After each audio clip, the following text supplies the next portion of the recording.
Comme je vais aussi rendre un hommage à, bon, certains la connaissent, à Renée. Renée qui est partie, qui est un peu la fondatrice, qui est un peu la marraine de cet endroit que j'ai connu. Et je sais qu'elle est là. Donc on va lui rendre hommage. Et là, on vient de me prêter un tambour. Je n'ai pas porté mon tambour. On vient de me prêter un tambour. Et ça tombe bien parce que... Est-ce que ça vous dirait qu'on démarre... Je vais me présenter rapidement. Bon, je pense que Émilie a fait déjà... voilà, je m'appelle donc, je vais répéter, François Crespo. Vous l'avez vu peut-être dans les affiches, etc. Et j'étais un requin qui formait des requins. C'est-à-dire j'avais une école de vente, il y a longtemps. C'était dans une ancienne vie, on va dire. Et un jour, la rencontre avec Masaru Emoto m'a transformé. Il m'avait dit à l'époque, François, tu n'es pas un requin, tu es plutôt un dauphin. Et en fait, on a tous on est tous un peu dauphins quelque part. Et c'est vrai que cette eau, quand je l'ai rencontrée, je ne l'ai plus vue de la même manière. Cette eau, elle m'a transfiguré. Quand je dis le mot transfiguré, je pense que c'est aussi ce que ça peut faire pour vous aussi. Je pense qu'il va y avoir des partages. Parce qu'on a chacun notre histoire avec l'eau. Et quand je dis transfiguré, c'est que quand je vois comment j'étais avant et ce que je suis aujourd'hui, c'est vrai que ça a changé, quoi. Ça a changé. Mais en fait, on s'aperçoit que c'est l'humanité entière qui change aujourd'hui.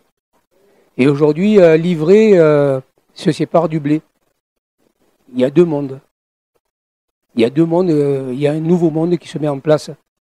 Et je peux vous dire que tout va bien. Alors, avant de démarrer un peu mon histoire, je suis parti effectivement au Canada. Alors pourquoi je suis parti au Canada? En fait, je n'avais pas envie d'y aller. Et figurez-vous que c'est l'eau qui m'a dit d'aller au Canada. Parce que quand j'ai compris que l'eau, pour moi en tout cas, et pour beaucoup, est une messagère, un guide, et qu'elle va nous apporter un pouvoir, pas un pouvoir sur les autres, il y en a assez, un pouvoir sur notre chemin de vie.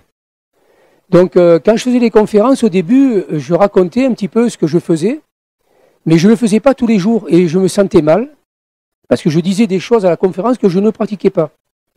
Et aujourd'hui, je vais vous dire ce que je pratique aujourd'hui. Ce que j'aime, c'est par exemple prendre un verre d'eau avant de me coucher. Je pose une question à l'univers, à la source, à ce que vous voulez, mais je bois la moitié du verre, et je pose la question, et je m'endors. Mais je m'endors avec un sommeil paradoxal.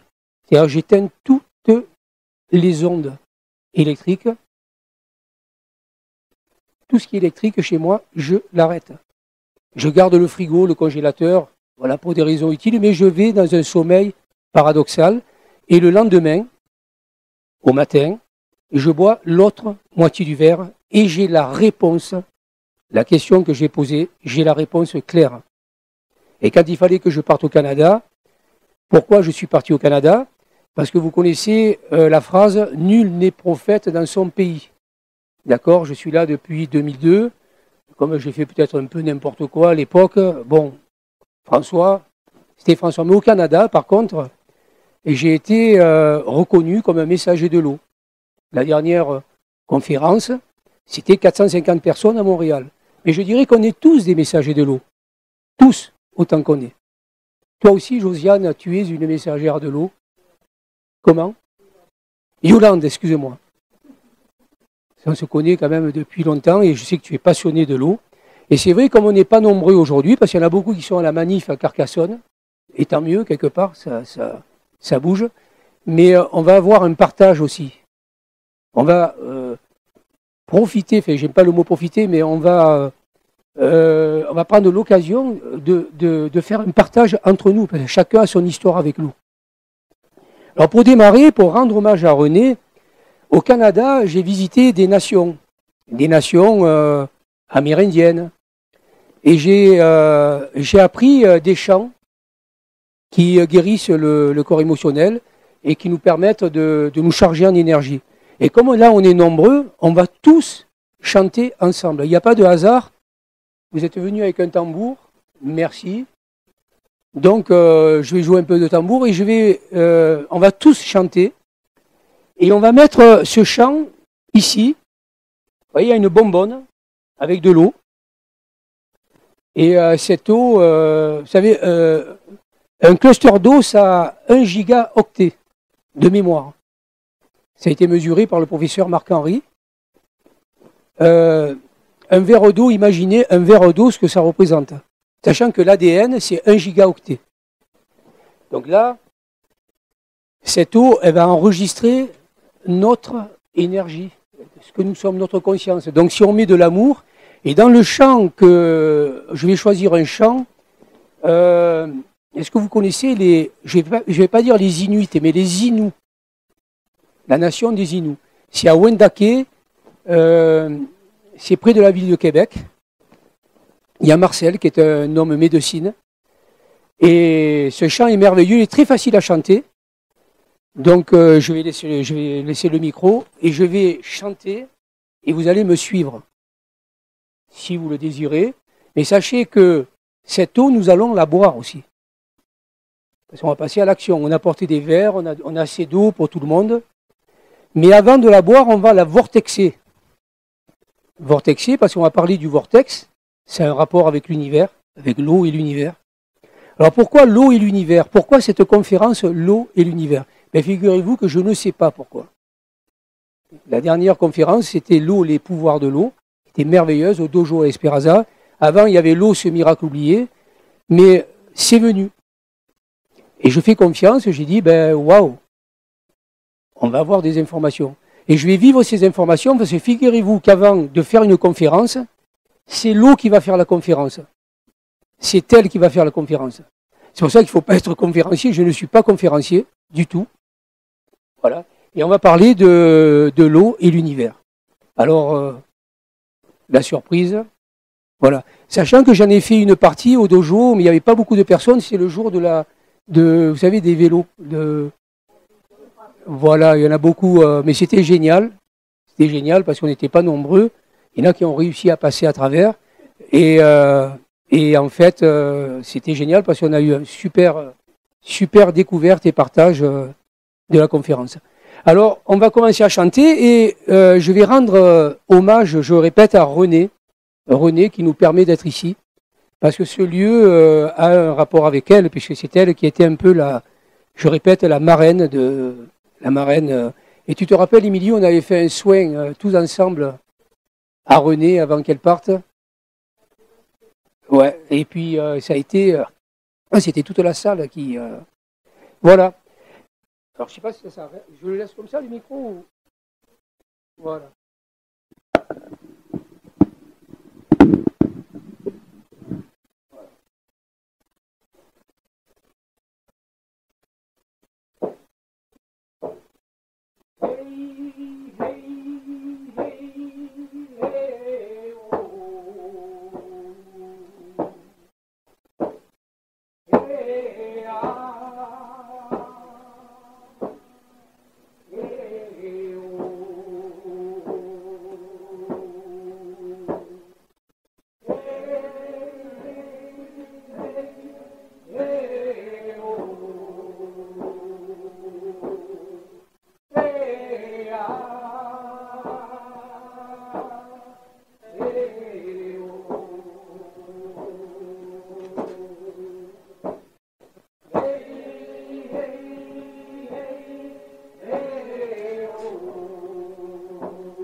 exemple, on ne va pas parler du quatrième tableau, qui est un sujet passionnant, vraiment passionnant.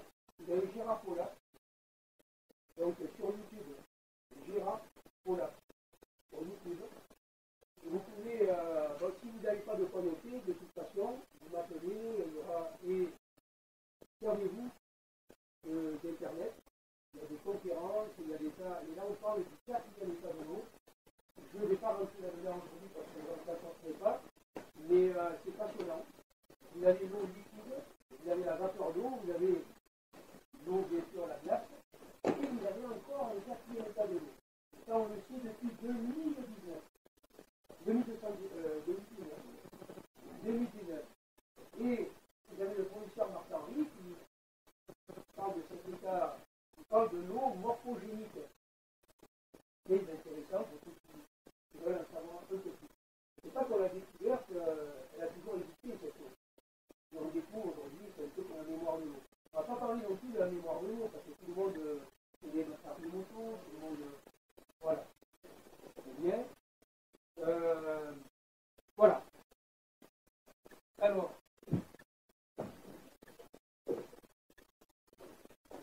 Et là, je vais démarrer par une bonne nouvelle. Voilà, je vais démarrer par une bonne nouvelle. L'autre jour, je me suis arrêté. Vous savez, on est dans une région un peu spéciale ici. Je crois qu'il y en a qui s'en sont aperçus. Il y en a qui partent, parce que la vibration est trop élevée. Ils ne peuvent pas rester ici. Ils pètent les plombs, comme on dit, pour après revenir peut-être. Mais il y en a aussi qui grandissent beaucoup en sagesse. Et ça vient beaucoup de la terre où nous sommes ici.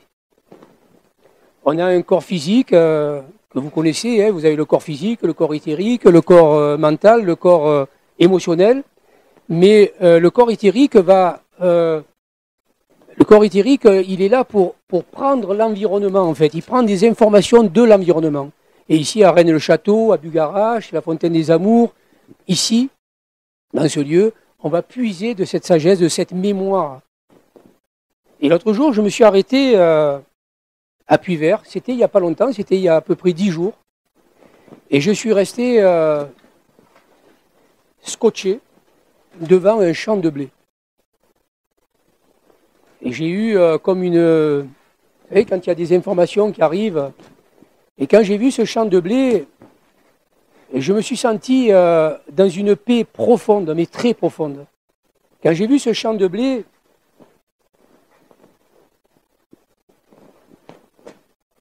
quand j'ai vu ces épis lourds de récompenses, de promesses accomplies,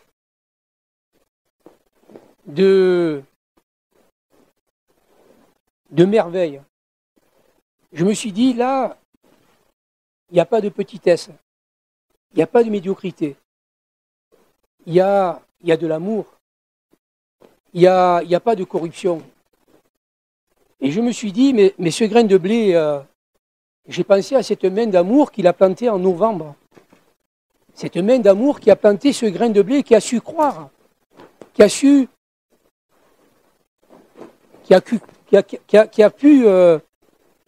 il a cru au soleil de juillet. Et je me suis dit, mais là, il y a une force, il y a de quoi puiser. Ce grain de blé n'est pas intellectuel pourtant, mais là, il a su croire à son avenir. Et malgré le gel, parce qu'on a eu un gel cette année, il y a des pêches et des abricots dans certains coins de la Haute-Vallée, on a eu le gel. Malgré le gel qui a essayé de le faire se geler, malgré les intempéries, il a cru à son avenir. Il a cru au soleil de juillet. Et je me suis dit que la force était là. Et ce que j'ai vu, c'est que j'ai vu un immense champ de blé qui rit et qui chante au soleil de juillet. Et ton prénom, c'est toi qui es Gérard, qui aime chanter, parce que l'univers a un chant, on va parler de l'univers, mais j'ai entendu ce chant de blé qui rit et qui chante au soleil de juillet. Et je me suis dit, mais ce champ de blé, mais c'est nous. Ce grain de blé, c'est les artisans de lumière. Et je me suis posé la question, mais pourquoi il y a des personnes qui ne vont pas se faire injecter des expérimentations génétiques qu'on n'a jamais vues, et puis ou qui sont manipulés. Et pourquoi il y a des artisans de lumière qui sont immunisés de tout ça. Mais pourquoi je me suis posé la question. Et j'ai une réponse, c'est ma vérité. Vous la prenez comme vous voulez. Je vais vous montrer une vidéo qui dure 2 minutes et vous allez comprendre. On a mis des poissons dans un bocal. On a mis des poissons dans un bocal et on a mis une fréquence. Mais une fréquence moins qu'un ordinateur et qu'un portable. Vous voyez, une fréquence qui est assez faible. Le résultat, c'est que toutes les naissances de poissons, tous les poissons mâles, tous sans exception, sont nés plus petits que leurs parents, avec des taches et des trucs zébrés. Vous le verrez sur la vidéo, je vais vous la montrer. C'est une expérience qui a été faite en Russie. On a pu changer la structure organique d'un être vivant. Par la suite, l'expérience encore plus étrange, c'est que tous ces poissons font la même chose. Ils n'ont aucune individualité, ils sont tous, c'est comme s'il n'y avait qu'un poisson quelque part. Vous le verrez dans la vidéo. Et je me suis dit, mais nos enfants, qui sont dans les tablettes, les ordinateurs, aujourd'hui il y a des tours 5G, etc., des châteaux d'eau avec des câbles, et ce qu'on appelle les électrosmog, enfin, merci, électrosmog, voilà. Et je me dis, mais il y a les covidés, les bovidés, les bœufs, les moutons, il y a les gens qui aiment manger la télévision, ils vont regarder la télévision comme des sangsues, et quand ils traversent la route, ils passent, qu'est-ce qu'on va mettre comme ravi, Greg. Bonjour. Et donc je me suis dit, mais pourquoi la réponse, c'est que nous sommes venus nous incarner, on s'est incarné avec des outils. On n'est pas venu comme ça. Quand on s'incarne, on vient avec des outils. Et c'est pour ça qu'on est immunisé. Alors il y en a qui ont oublié qu'ils ont ces outils, mais en fait on a des outils. Et là j'ai appris qu'il y a 3,5 millions d'enfants qui arrivent de 9e dimension, et on a des sources, qui se régénèrent en permanence. Donc tout va bien. Et j'ai une bonne nouvelle à vous annoncer aussi, parce qu'on va parler. Vous connaissez bien sûr mon ami Luc Baudin. Luc Baudin qui, si vous allez sur son site, c'est très intéressant. Luc, il a la faculté, il était docteur, il a fait ses études, puis il est vite passé à... Il est allé en Inde, il a des techniques magnifiques, il a fait son propre Ho'oponopono. Et Luc, c'est intéressant parce qu'il a toujours vérifié les unités bovis. Vous avez entendu parler des unités bovis. En 1980, on était à 6500 unités bovis, ce qui est très bas. Que dire des années auparavant, les guerres, etc. Bon, vous allez me dire, on est en guerre aujourd'hui, mais c'est différent. Par contre, on est passé à 40 000 bovis, 50 000 bovis au premier confinement. Et là, le 20 juillet, après l'annonce de Macroute, enfin dictateur, je ne prononce pas son nom, après le 12 juillet, le 20 juillet, nous sommes passés à 115 000 bovis. Donc si ça, ce n'est pas des bonnes nouvelles, c'est du jamais vu. 115 000 bovis. Voilà. Et ça a été mesuré. Alors on le mesure avec des antennes échères et plusieurs anesthésistes. C'est ça la faculté de Luc, qui a une capacité de mesurer, mais il le fait faire avec des collègues. Et je peux vous dire qu'on est à plus de 115 000 bovis. Et ça va augmenter. Et ça va augmenter. Ben, c'est dans toute la planète. D'ailleurs, il y avait même un tsunami, mais pas un tsunami dangereux, un tsunami énergétique qui a inondé la planète. Incroyable, du jamais vu. Voilà. Donc je vous parle de ça parce que je vais vous parler bien sûr de l'eau. Je vais vous parler de l'eau. Est-ce que vous avez su que dernièrement, à Liège, j'ai reçu un appel d'une sœur qui travaille au niveau Fédération Galactique, qui a été inondée. Ils ont attendu que le barrage soit, quand il a plu, et juste au 14 juillet, après les allocations, comme par hasard au 14 juillet, ils ont balancé, alors il y a eu 4 mètres de hauteur, c'est-à-dire les gens se sont retrouvés sur les toits, une horreur, et un endroit pour polluer, un endroit où il y a un cristal avec une colombe, un endroit magnifique, où il y avait encore de l'eau, qui est complètement polluée par les orages, parce qu'ils ont attendu qu'il y avait en plus l'eau qui pleuvait, une horreur. En fait, ils sont aux abois, ils font n'importe quoi aujourd'hui. Et il y a d'autres endroits de la planète où il y a des désastres avec l'eau, Et là, je vais vous parler de l'eau sérieusement. Je vais vous parler sérieusement. La conférence est gratuite. Bon, il y a l'adhésion pour l'association, mais moi, je fais mes conférences gratuites. Mais je vis, c'est mon métier, et j'ai des outils à vous proposer. D'accord? J'ai toujours eu des outils pour qu'on passe à l'action. J'ai groupé les États-Unis, le Canada, j'ai groupé des sociétés en Europe, jusqu'au Danemark, pour qu'on puisse acheter des filtres en Russie par palette. D'accord? J'ai des filtres qui font 400 €, je les vends 149 € sur mon site. Je vais vous donner des prospectus pour filtrer votre eau. Les gens qui vont chercher de l'eau dans les sources, d'accord, analysez votre eau. Parce que moi, j'ai analysé, par exemple, l'eau d'Alette, je n'ai pas envie de la boire. Je ne suis pas là pour critiquer les gens qui ne sont pas là, mais je peux vous dire que je ne bois pas l'eau d'Alette. Tout le monde va se réfugier dans les eaux d'Alette. Quand je vois les bouteilles en plastique stockées, etc., vérifiez votre eau. Parce que l'eau, elle est stockée, elle croupit, cette eau. Quand vous lavez vos légumes, je pourrais vous montrer une vidéo, quand vous lavez vos légumes, vous filtrez l'eau avec les légumes. On le montre simplement vous filtrez l'eau avec vos légumes. C'est-à-dire qu'en fait, le légume, on le jette et on boit l'eau. Et ça, c'est je vais vous montrer la vidéo. C'est très simple à comprendre. Donc, filtrez votre eau. Filtrez votre eau. Alors, bien sûr, pas la filtrer n'importe comment. On va en parler. Et dynamisez-la. Je vais vous expliquer pourquoi la dynamiser. Quand vous avez une eau qui est chlorée ou qui est stockée, qui n'est pas chlorée mais qui est prise en source, mais qui est stockée dans des bouteilles ou dans même des bouteilles en verre, au bout de quelques temps, elle n'est pas structurée.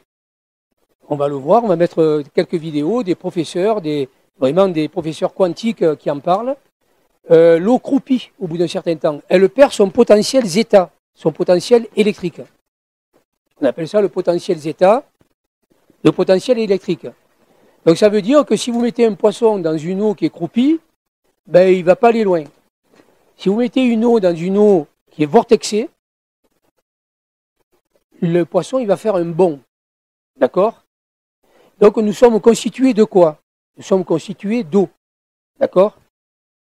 Quand l'eau est dynamisée, mais pas dynamisée n'importe comment. Pas par un vortex artificiel. Le vortex qu'on propose, pour avoir une eau, on va dire, à la norme, c'est un vortex où il y a le nombre d'or. Le nombre d'or qui est l'architecture du vivant. Donc, un outil qui est ici. Voilà, ça vient du Danemark. Il y a une pale en argent à l'intérieur. Il y a du cristal de roche. C'est l'énergétique et l'amplificateur le plus puissant de la planète. Et j'ai vu des artisans de lumière qui ont la carafe vortex.